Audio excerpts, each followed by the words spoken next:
I'm Paul Sullivan, your host on the Company of Dads podcast, where we explore the sweet, sublime, strange, and silly aspects of being a lead dad in a world where men, who are the go-to parents, often feel they have to hide, or at least not talk about their roles. One thing I know from personal experience is being a lead dad is not a traditional role for men.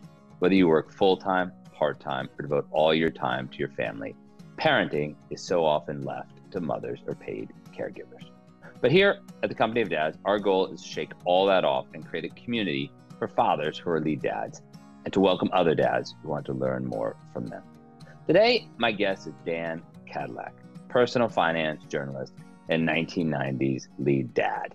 He's going to share 7 lessons you need, 7 lessons from an OG lead dad to today's lead dad. Slightly different format, but let's jump right into it with the questions. Question 1. What was it like when you and your wife were commuting together and trying to balance working in the city and parenting in the suburbs? Well, I mean, so we started out with her being at home for the first number of years. I don't know how many years, but the first little while she was at home with the kids, and I was commuting every day by myself, and that went on for a few years, and then she got the bug to go back to work, and ended up getting these jobs, getting some good jobs in the city. And that was a period of time when we commuted together, and both of us were working on our careers. What was it like? I mean, we had nannies. We went through a number of nannies. We had some really good ones, and we had 1 or 2 that we had to get rid of pretty fast. And so that was a kind of a gut-wrenching period when you're leaving your very young children with, obviously they had been vetted, but at the end of the day, they were strangers when we first met them. And but that's what we did, and we were comfortable with it. When I say we had some that we didn't like so much, it wasn't like a dangerous situation, and we just didn't think they were, attending to everything they should have been attending to. But that went on for quite a while, and I'll be honest, we didn't see everything that happened. Your kids don't report everything back to you, but we've recently, our oldest daughter, we got into a conversation and she got really mad at us about something, and I don't remember what it was. And she said, yeah, well, I don't think I'm going to have kids because what did she say? Because what's the point of having a child when they're just going to like hate you for the first 15 years of their life? Which is, of course, a bit of a hyperbole. But she said, yeah, we were like raised by nannies. And I said, you were not, and we, but she was just being a brat. But she knew that was kind of a spot that she could get us on, Question 2. How and when did you and your wife decide to flip lead parent roles and for you to become the lead dad? I would say that came about, I mean, the kids were starting to become preteens at that point. They were 10, 11, 12, in that range. I was approaching 50 in age, and I had a great job, and I talked with the people I worked for, and my job was portable. I mean, they thought it would be fine if I worked from home most of the time. We had an arrangement, so it was great. But it came about because Kim's career was becoming more and more demanding. The kids were entering those teen years and needing more and more supervision. And then we finally said, look, the nannies were great when they were babies, but they need like real adult attention now. Big kids, big problems, right? So we had a long conversation, and we just kind of agreed that, my career gave us the most flexibility. We need one of us to be at home. That was the decision we made. One of us needed to be at home. So we looked at that and what that meant, and then I raised my hand. I could do it. My career was transportable that way. I think at some point that may have hurt my career in the longer term, not in a serious way, but I think it did. But it also opened up some doors that I wanted to pursue. And with her career going well, there wasn't as much financial pressure on me to pursue some of these other things. I wrote a couple books. I started trying out some different kind of writing and all that sort of thing, and it was really rewarding.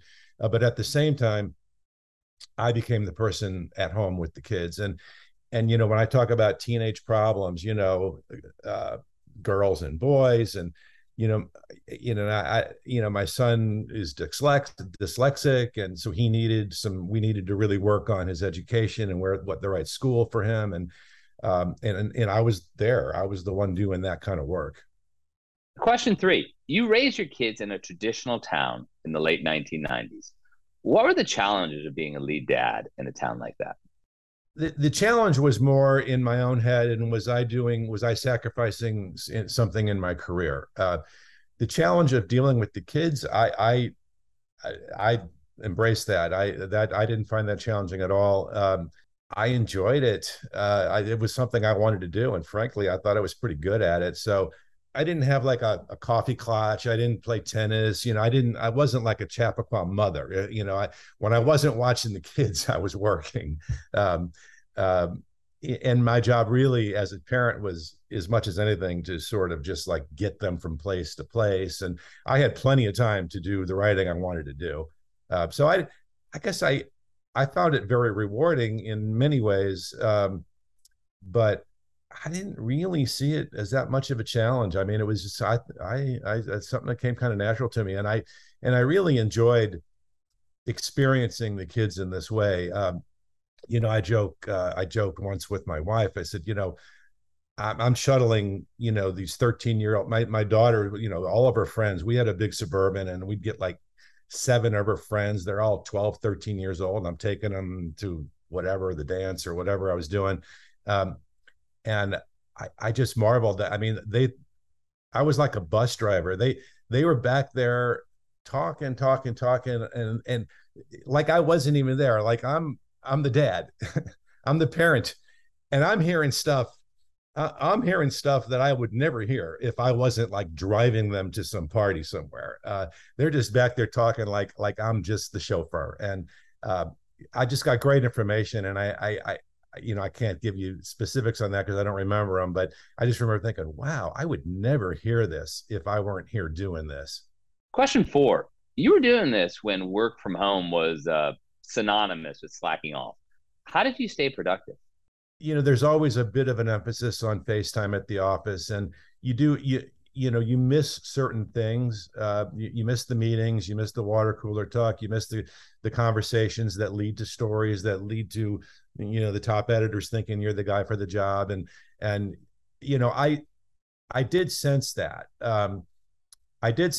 But I also almost didn't care, because I felt myself transitioning to a different sort of career going forward. That transition probably didn't happen in the way I envisioned it. And so there came a time when I thought, I had second thoughts. Oh yeah. Years after I started doing it, I thought, I wonder what my career would have been like if I had just stayed there in the office and done those things, and got the FaceTime and all that. But I don't think too hard about that, because that's also a period of time that coincided with the basic implosion of journalism as we know it. And at time, they were, I mean, every 6 months they were offering packages and telling downsizing, and who knows if I would have survived that. So I was kind of happy to I actually took a package from them, and then as I mentioned before, I think then they hired me back on a contract basis, and so I didn't have the benefits, but I didn't need them because my wife had those, health benefits and all that. And so I forgot what I was going with that, but there were some second thoughts. But at the end of the day, I don't regret it. Question 5. What will it take to change this link between masculinity and money so that both parents can fulfill their potential? Yeah, I mean, I think it's happening, right before us. I mean, I see it with the partners that my kids have chosen, and the husbands are way more involved than most of like my friends ever were at that age. So I think it is already happening with the younger group. Uh, I frankly don't understand the reluctance on the part of some men, but then, culturally, I know that exists also, in various areas where the man is still expected to work and the woman, the wife expected to raise the kids. Women are having greater opportunity now. I think there's still pay disparity, but that gap is closing. I believe women are way more valued in the workplace than they were 20 or 30 years ago, and they're getting better jobs and bigger jobs, and quite frankly, they're better at some of these jobs than men are. And at the end of the day, if you're running a company, you want the right person for the job. And so I think natural forces are making it happen. I really do. And for the men who are reluctant to take that road, I mean, they're going to find themselves being crowded out. I think they're not going to have they're going to have fewer women prospects if they hold that to that line of thinking. Question 6. What advice would you give to someone starting out as a lead dad? I mean, I would say, embrace it with everything you've got and try to find your sort of younger self in there somewhere. I mean, when I started putting after school snacks out, I discovered Nutella. I learned every word to SpongeBob SquarePants.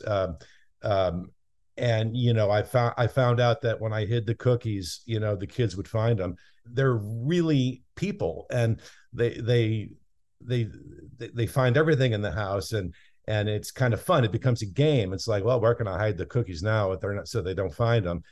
I would just say embrace it and look for the fun aspects of it, because it's really fun if you let it be. Now, I mean, it's always going to be work, but look for the quirks in your kids' personalities and try to create some memories. Do something funny.